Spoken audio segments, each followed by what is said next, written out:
Hey, RetconRaider here, and welcome back to Warhammer 40k Rogue Trader. As today, we've got our proper leverage. And just to clarify, the quest was in fact broken during the very narrow window that we just happened to record that last episode. Apparently, amongst the numerous other changes wrought by the new patch, that particular quest just happened to be broken. Which was a bit confusing because the quest is apparently not supposed to follow the standard quest protocols. But there was also supposed to be a lever that appeared here that we could interact with, which did not happen. But to Owlcat's credit, they fixed it like within 48 hours of us running into it, so here we are. And, you know, given the corrupted servitor hanging out next to it, that might be a bit of a clue. Fuel system analysis in progress. Status: diagnosing. Result: no failures detected.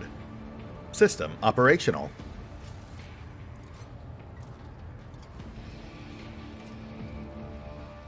Okay, not sure what I was expecting, but that wasn't really it.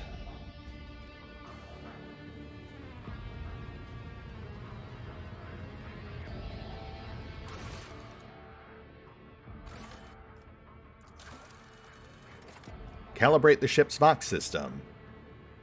The ship's Vox system is in need of thorough calibration. Meet with the Vox Master on the bridge. Right, okay, yeah, so it's definitely not... We do have a new goal, but it's definitely not progressing like a normal quest would. We didn't have a pop-up or anything. Instead, once we resolved this step, it just immediately gave us a new one, sort of on the down low. And, you know, I did have some folks suggest this might be Nomos, since Nomos did specifically say they would be injecting new things into our journal. But, you know, we'll see where this takes us. Hey, Cece.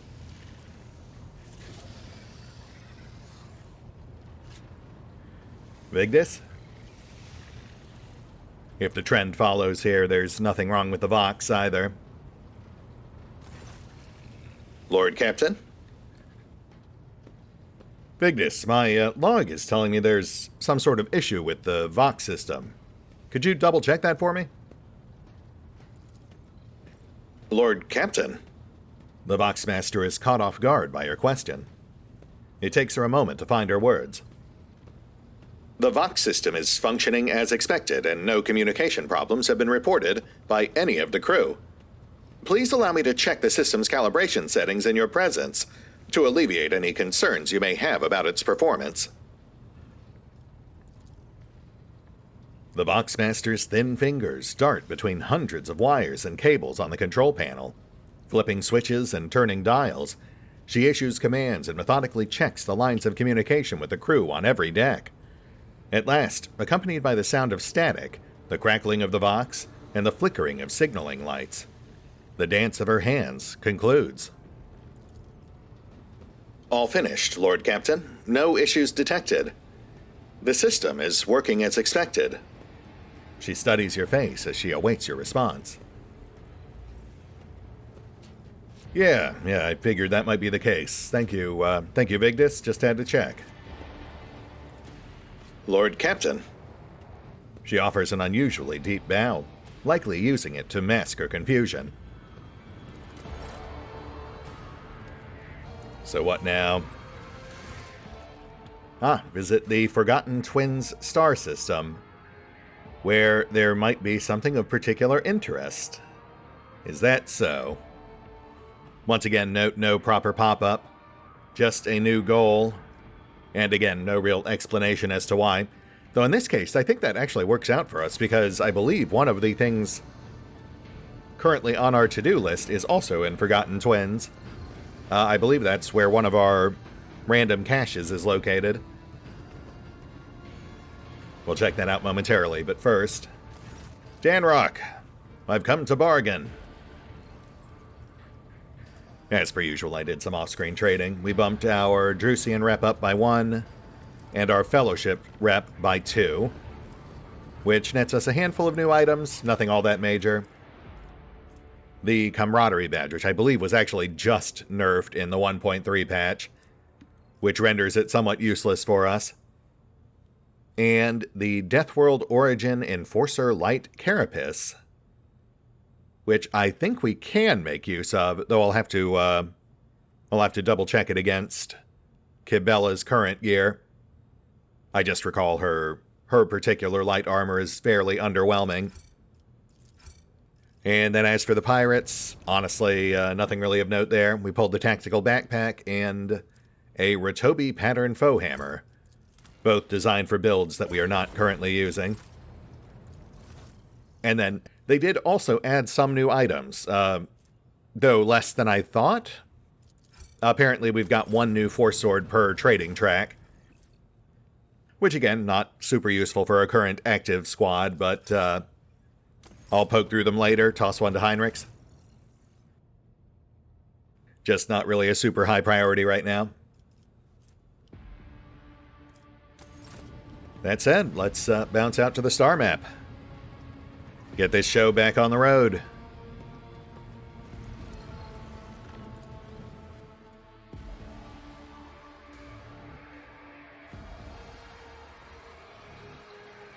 Oh, though we do still have an upgrade in the queue.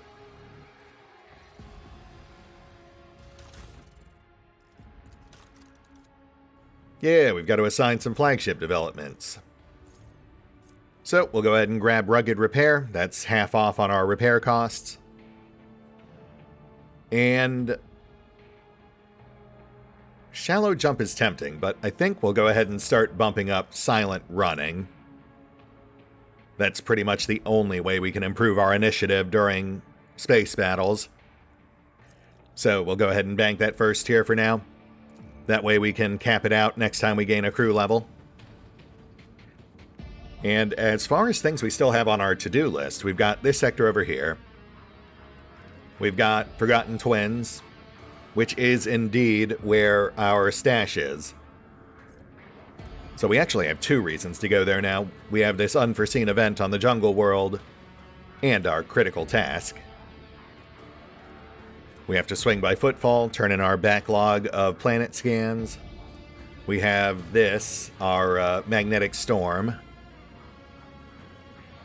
And then we have this, the Gene Stealer station out in Pillars of Viridici, which I think is pretty much it for Act 2.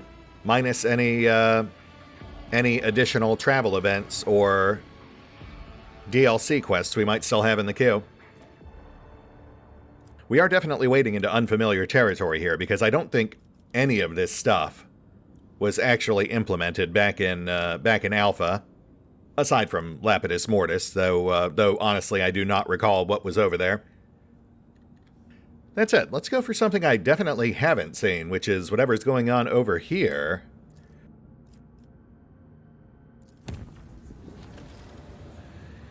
Colony event on BFO 6, of course. Lord Captain, the Lex mechanics assigned to the Astropathic Chapel are reporting a significant drop in our communications potential. This may be a consequence of the telepathic ritual in which your lordship deigned to participate. The enforcers report that the choirmaster asked for an audience with the Lord Captain, and has since locked himself in the chapel, refusing to let anyone in. As brazen as the audience request may seem, I cannot shake the feeling that it is a cry for help. Yeah, that's not super surprising. Not after what happened during the mind-reading ritual. We'll have a chat with him. Also, the Master-at-Arms reports a disturbance in the Foundry Bay. A certain Nemesite, an avenging figure beloved by lower-deck rabble, shot the Commandant during a routine medical supply delivery and called on the vessel's serfs to fight for a better life. The rabble immediately plundered the medical storehouse and proceeded to smash other supply stations, slaughtering officers as they went.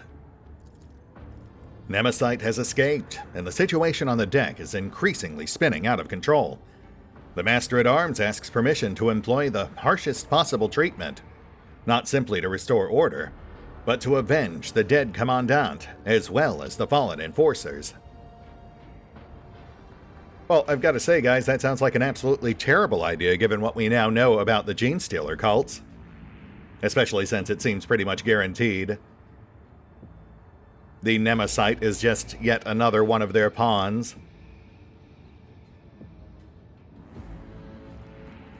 We will investigate further.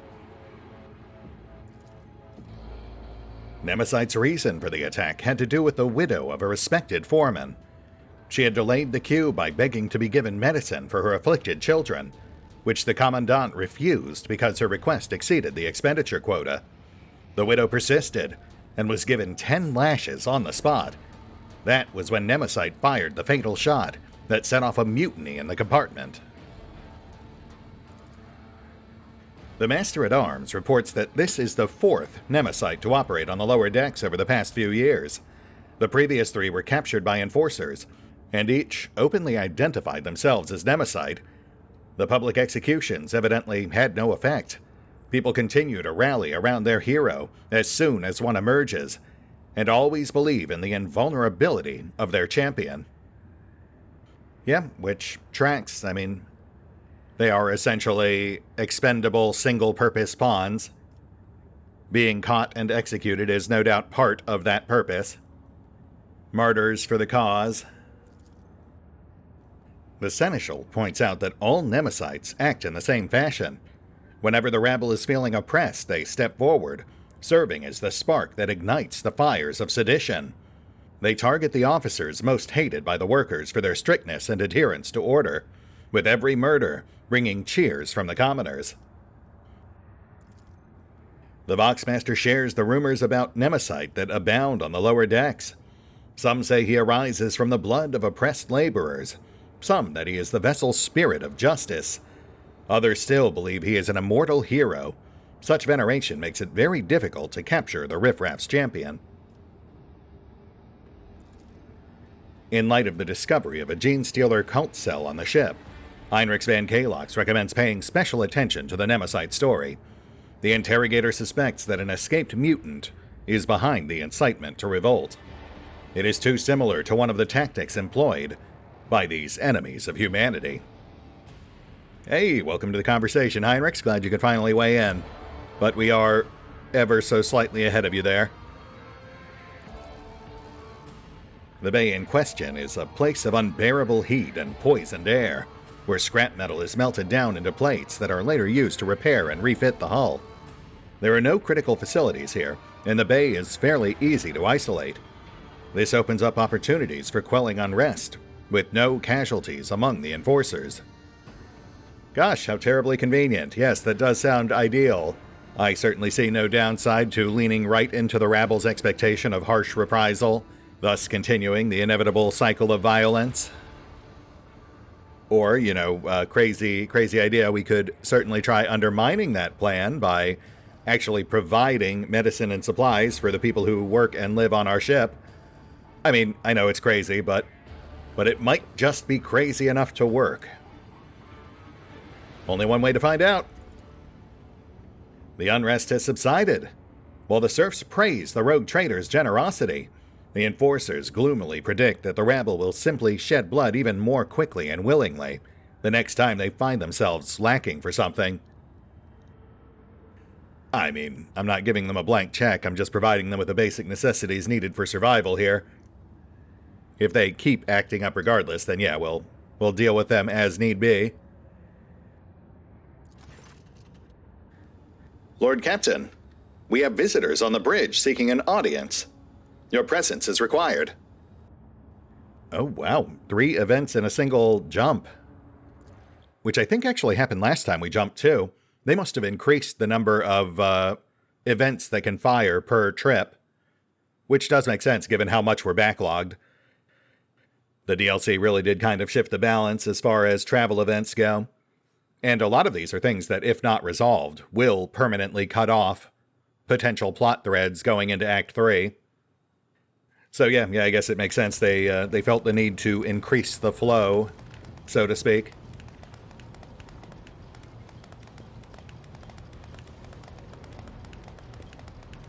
Thank you, thank you. So, what's happening?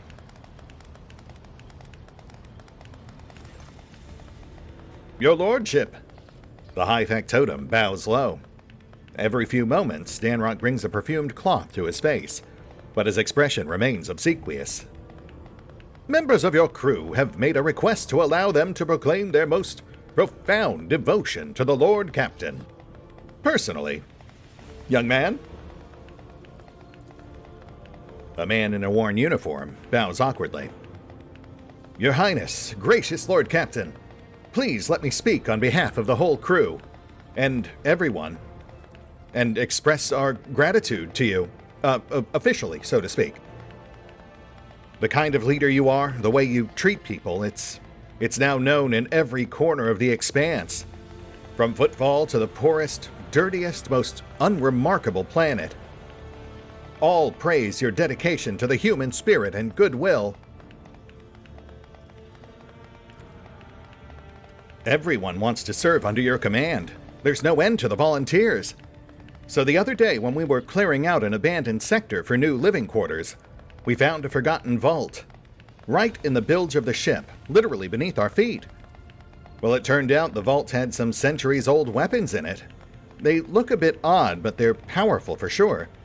The good tech priest helped with the assembly and consecration of the weapons. And now you can strike down your enemies with even greater might. Your lordship, apart from the weapons, the crew has sent one more find to the bridge as a token of its eternal gratitude. A most ancient mechanism, which our tech priests have dubbed the Celestium Observatorum. Alas, its machine spirit refuses to heed their rites, which makes the device more symbolic and aesthetic than practical in purpose. Do you wish to see it? Sure, why not? I'm always intrigued by strange new machines on my bridge or otherwise.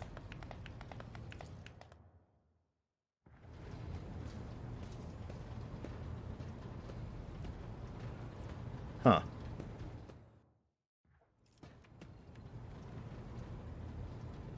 Oh, interesting. It's like a giant goth tech sextant. Perhaps it points us to yet another hidden stash?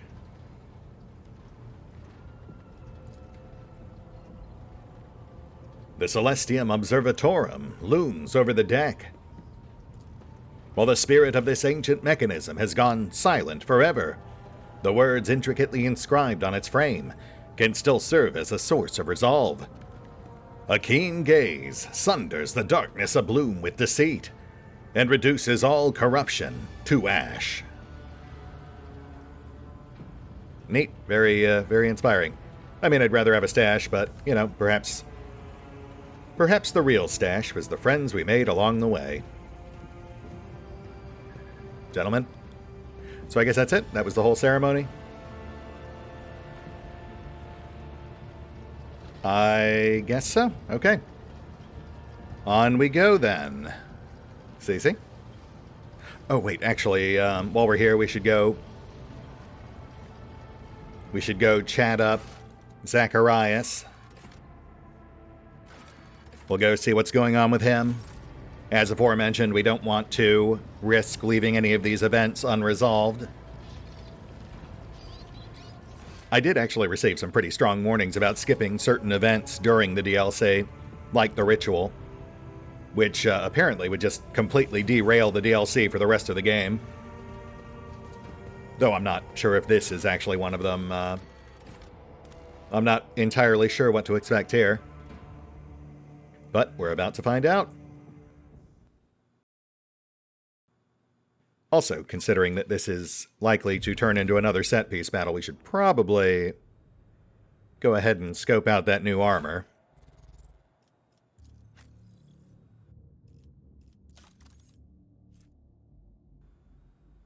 Yeah, see, it's overall a more or less net benefit, 8% higher on armor, a slightly different flavor of dodge bonus, and then we essentially trade 4 wounds for plus 10 agility, which in turn stacks an extra plus 10% dodge. Plus, that'll help with her initiative, which is something she has been struggling with. And then the only real loss is that 4 extra wounds, which I feel is a fair trade-off, considering we do have some assorted class abilities that do scale off agility.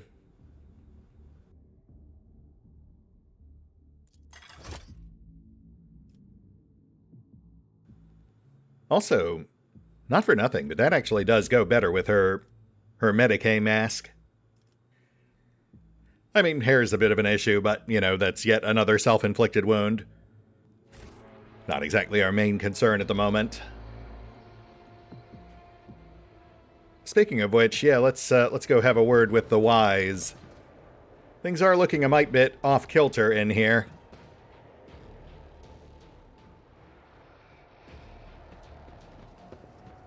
Hey, buddy. How you doing? Everything good? An unpleasant heaviness grows in your head, as if a vice were slowly tightening its grip on your mind. The choirmaster is kneeling, his burnt-out eyes peering into the void. He raises his head, and you see a weary old man, weak and frightened. He whispers, "She is here. Adeline has returned. She is asking me for help, but you scare her. She is hiding from you. You will not harm her, will you?" Pain and duty go hand in hand. From every direction, every shadow, comes playful, girlish laughter. At times it transforms into an old man's rueful weeping, at other times into a deep growl of annoyance. The sounds form cold, malicious words. "The sorrow will be eternal." His is such a terribly wounded soul. It has all but sunk beneath the gray-blue blisters of guilt, and they are swelling ever so rapidly. The last silvery speck of hope could fade at any moment. Zach, talk to me. What's going on? Wise says nothing. His otherworldly gaze is directed through you and past you, to a spot further inside the chapel. His lips silently whisper a name, over and over. "Who are you? What are you doing to him?" The mocking laughter of an old man turns into a moaning whisper. "I am the victims. I am the murdered innocents. I am his guilt." Zach, is that Adeline? How do I find her? How do I talk to her? Adeline? She is there, in the shadows. A tortured sigh escapes his feeble body. Many shadows lie. The true ghosts are hiding among the false ones. But I hear Thaddeus's earnest prayer and old Stavros's words of disappointment. He always doubted my talents as a mentor. I hear poor Antonius's scream, the scream he let out when he unwillingly gave up the last of his vitality. Annis's pleas. I condemned her to an existence as a half-machine. I almost sense Savicia's touch. She tried to save me, but she fell instead. So many voices, all condemning me for what I did. Find them. Separate the true voices from the false echoes. Right, the phantoms that attacked during the ritual, the named ones. Those were his apprentices. They're the ones haunting him now. I'll do what I can, Zach. I'll find Adeline and get this resolved. The shadows croak hoarsely in an old man's voice.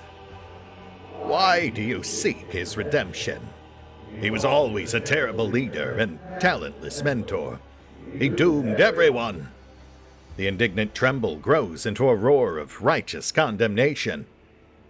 He was arrogant, having no notion of his own wretchedness.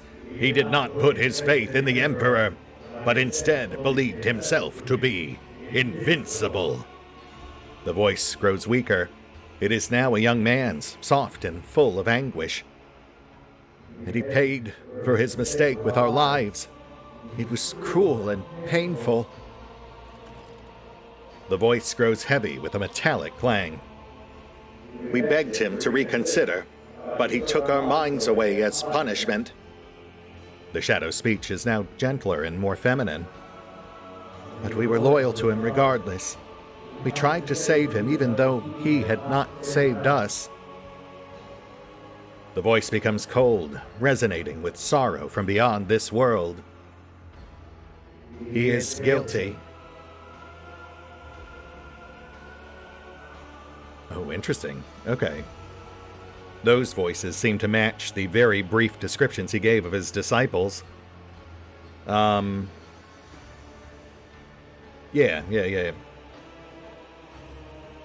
Antonius, the one whose fate was cruel and painful. Anise, who was condemned to a life as a half-machine. Thaddeus the Faithful, Stavros, who always doubted his talents as a mentor. And then Savisha, who still tried to save him despite it all. The gentle feminine voice. So Thaddeus, Stavros, Antonius, Anise, Savisha. Okay, so what are we supposed to do with all this? Zach, you want to give us some guidance here, or? Wise mutters incoherently, consumed by his frightful reverie. Right. Find the intruding entity in the chapel. Something from beyond this world is lurking in the chapel, twisting the choir master's mind. The rogue trader must find a way to uncover it. Okay, well, how... Ooh, hold on. What do we have going on over here? Oh, wow, we have... How did I overlook that? We have ghosts in most of the... in all of the astropath stations. Though we can only actually interact with this one. You are a failure of a teacher. You have taught them nothing. Right, okay, so we have to identify them by their voice or what they say. And this is clearly Stavros. The voice of doubt. Or he could explode. Oh, hello there. Thaddeus? Multiple Thaddeii. The voice of faith.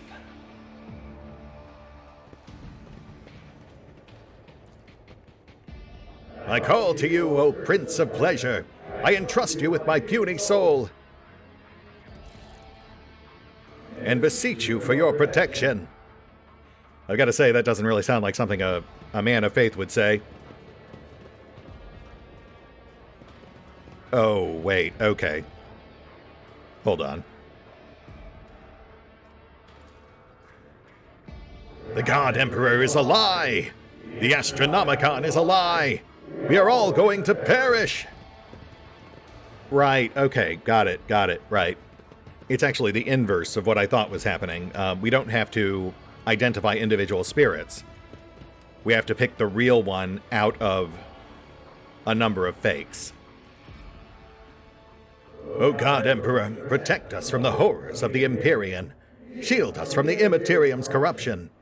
Be our shield. Okay, yes, that makes sense. So I guess we just kind of lucked out with Stavros. There must have been other fake ones we didn't even notice. We just happened to talk to the real one first. The voice of doubt, and then the voice of faith. And now Antonius, the voice of pain. When he drained my life, it felt so sweet. Oh, sweet duty. Yeah, so not that one. Up, there we go. Gotta make sure I don't misclick. I did not give up my life and energy willingly. He took control of my will. He made me drain myself dry. Yeah, yep, that's the one. No point in even wasting time with others.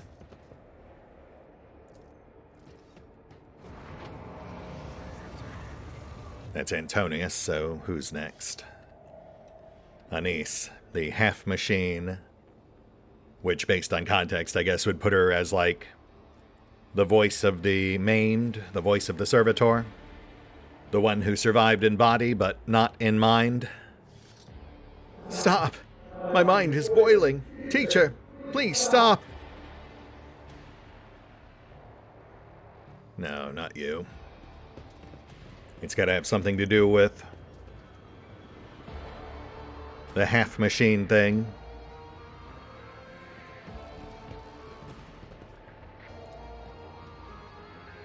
No, please, teacher. Anything but that. Better to kill me than turn me into one of those mindless things. That's the one. But just to be sure, let's go ahead and track our others.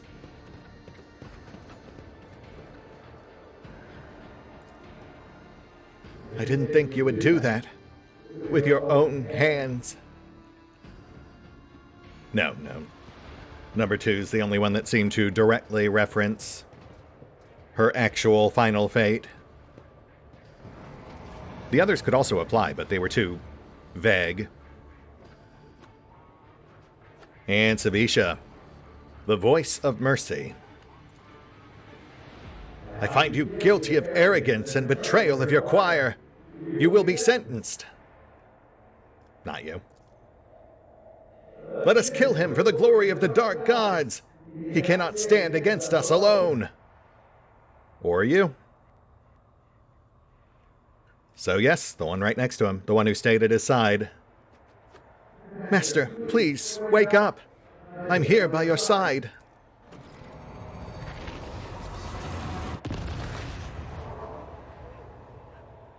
And Adeline comes out of hiding.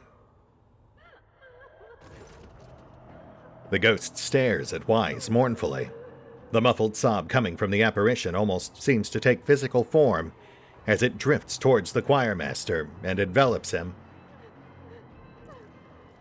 Wise blocks your path, extending his arms in a gesture that both calls for restraint and pleads for mercy.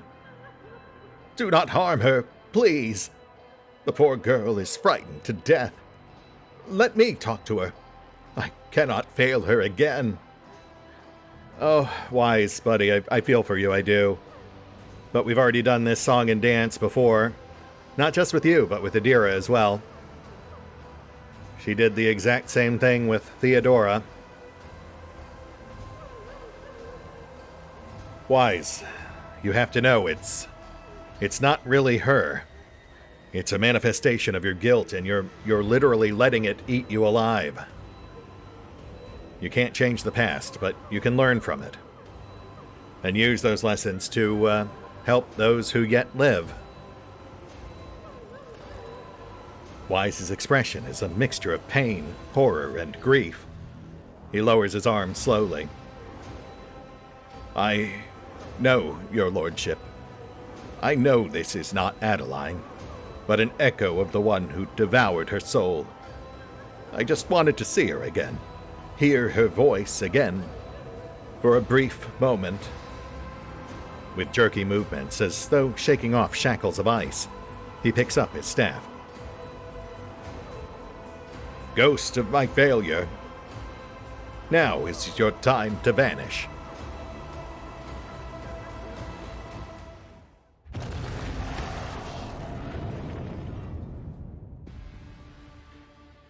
Man. Wise's breathing is labored. Thank you, your lordship. The burden was too heavy for me to bear. On the verge of fainting, he musters the last of his strength to sit down on the steps. It's fine, Zek. The important thing is you're all right. Are you okay? After a long silence, he says in a hollow voice, "In a bodily sense, yes, your lordship." You want to talk about this, Zach? What was all this? A reckoning, Lord Captain. A reckoning for my great arrogance.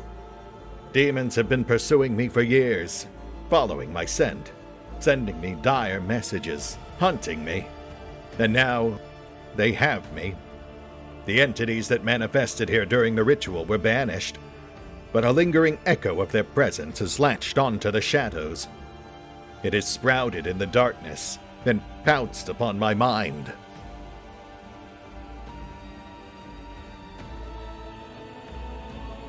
We already killed them once.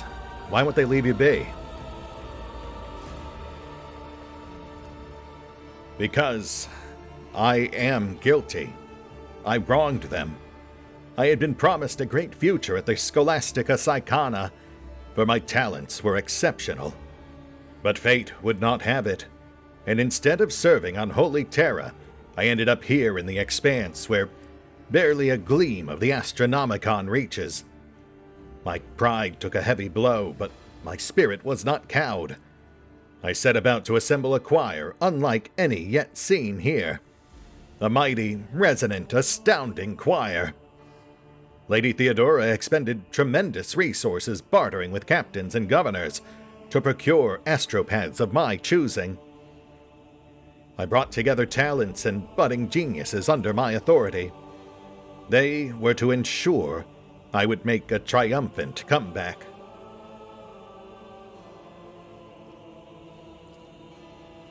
And they could do that for me, that team of brilliant astropaths whose talents were honed to perfection.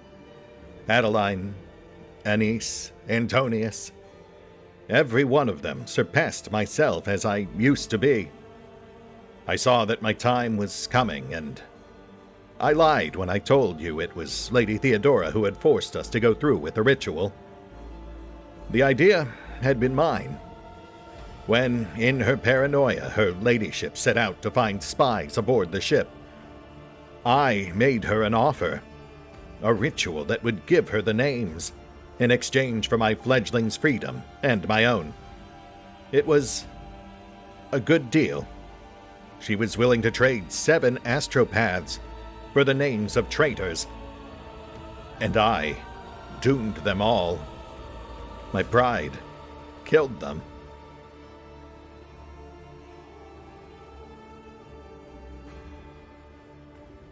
And yet, despite holding up your side of the bargain, you stayed.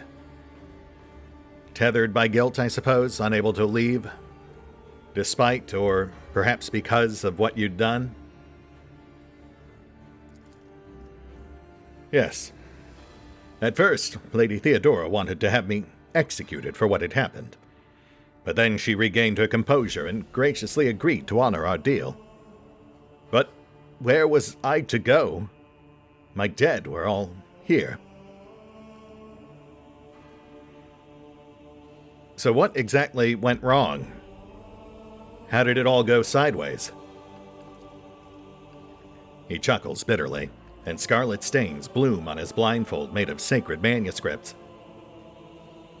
Adeline was my ritual protector, only to become my greatest vulnerability.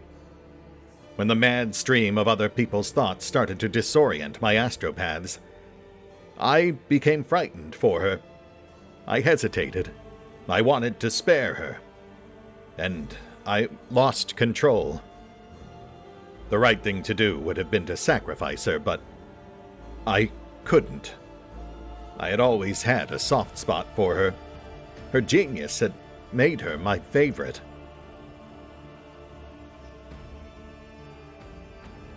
So you sacrificed the others in her stead? No, not all of them. Stavros was the oldest in the choir. He had been on the ship even longer than I. Mighty, wise man, if acrimonious. He envied me and criticized my ambition, but I was fond of him all the same. Thaddeus was the ship's confessor. Theodora had insisted on his presence. When it was over, he was the only other survivor, and he confronted me with angry accusations. I could not bear to listen to them, so I silenced him, killed him. Oh, Zach, no. Come on, man. Savisha was an ordinary servant. She fought the Immaterium's monsters until the warp began to prevail. She tried to save me, to lead me away, but I did not listen. She stayed at my side until the last moment, and died a terrible death. All because of my accursed pride. The rest were my voices. Antonius was the youngest. He had been in the choir for only a short while. When the situation turned dire, fear got the best of him, and I was infuriated by his weakness. I dominated Antonius's mind and impelled him to use up every spark of his life force for the ritual. Anice's doom came even earlier.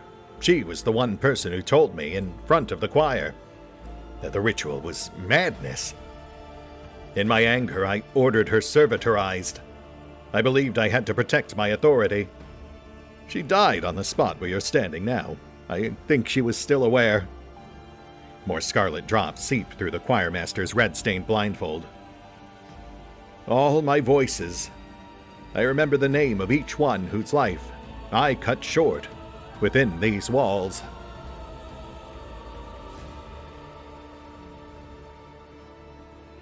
Well, shit, dude. I mean, I've got to say, Zach, that's worse than anything I could have expected.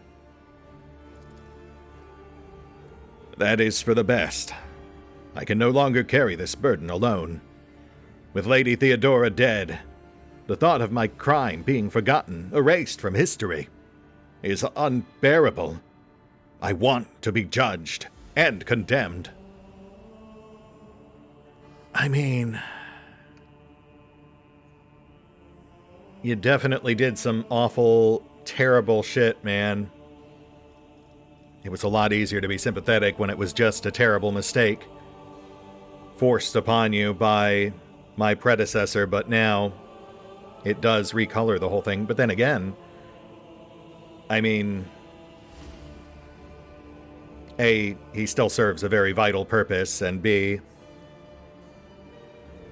he basically broke himself alongside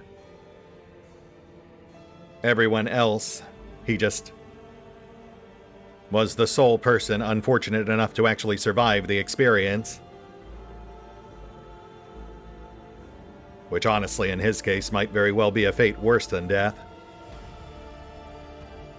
That aside, that was all stuff that took place under my predecessor, and if she saw fit to give him a pass, regardless of the moral or immoral reasons for doing so, I wouldn't really say it's my place to judge him for it. Not in any official capacity. Well, whatever you may or may not have done, Zach, you've already punished yourself for years, for decades, question mark? And look where that's gotten you. It's only made things worse. Not just for you, but for the people around you as well. I won't perpetuate that cycle. But I can try to discontinue it. Thank you. I forgive you for the things you've done, but all that really matters is that you, if not forgive yourself, at least learn to live with what you did. And, maybe stop making it everyone else's problem. No one actually died this time, but who's to say what might happen the next? So what do you say?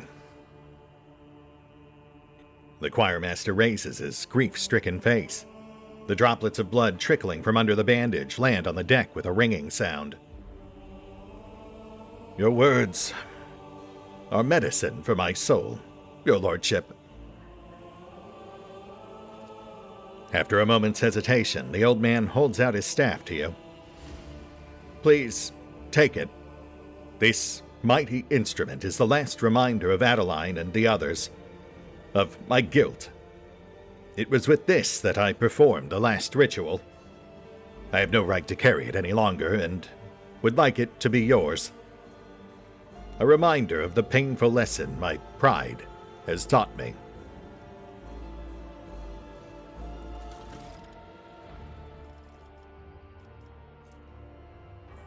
Detachment from death. A telepathy staff. Grants vision of death. As well as a willpower-based bonus to the dodge of all allies. You know, that is definitely fitting given the circumstances. A staff that defends others, though unfortunately somewhat offset by its own lack of bonuses, which does very much limit its use as a dedicated psyker staff. Though thematically it definitely makes sense given the circumstances. So, Zach, are we good? Probably not, but I mean, are we done for now? It would seem so. Alright, well, I guess get some rest. Tomorrow is a new day. Glad to still have you with us, even if my opinion of you is ever so slightly lower than it used to be. But then again, in this grimdark universe, everything is relative. Man, that was a real bummer of an event, but also very intriguing. They really pulled out all the stops with this DLC, both atmospherically and writing-wise. I really was going in there expecting a fight, but that was a lot more compelling, I think. We already had a fight with the Devourer of Sorrows. A fight is easily forgettable in most cases, even against a boss. But that event, I think that is something that will stick with me. I mean, just about everyone's lost someone they love, and I'm sure many of them do blame themselves, at least to some extent. Some perhaps more validly than others, though, you know, dwelling on it rarely accomplishes much, and usually just does make things worse. Of course. Yeah, we'll have to make some time to head back to Viabos. I mean, just as well we have that sector over there we still have to explore. We'll catch that on the flip after we've gone the full loop. Yeah, we've already set our sights on the Forgotten Twins, so we'll stay the course. We'll continue en route. Then from there to Furibundus, then the Magnetic Storm. Then I guess north to the Gene Stealer station. I mean, I'll have to double check all these other sectors just to make sure we're not missing anything, but one last time around the Cronus. Then we can officially put a pin in Act 2. Still a couple of episodes out, I think, but that's good. That also gives us more time for hot tub streaming. I do need to get on that. I would do it now, but, you know, feels kind of weird to end with that after what literally just happened. So, you know, we'll pick up with that next time. See you then.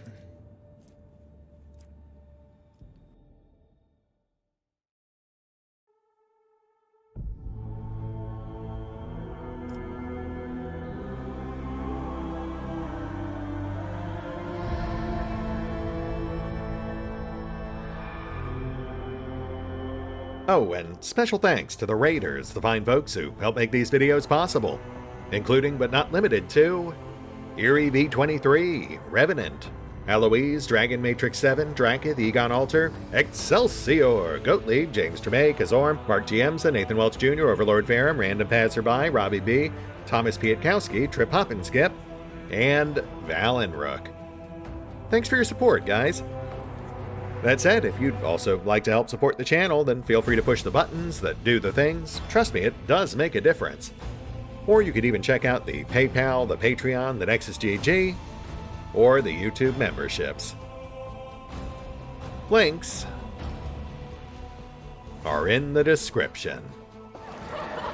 Pain and beauty go hand in hand.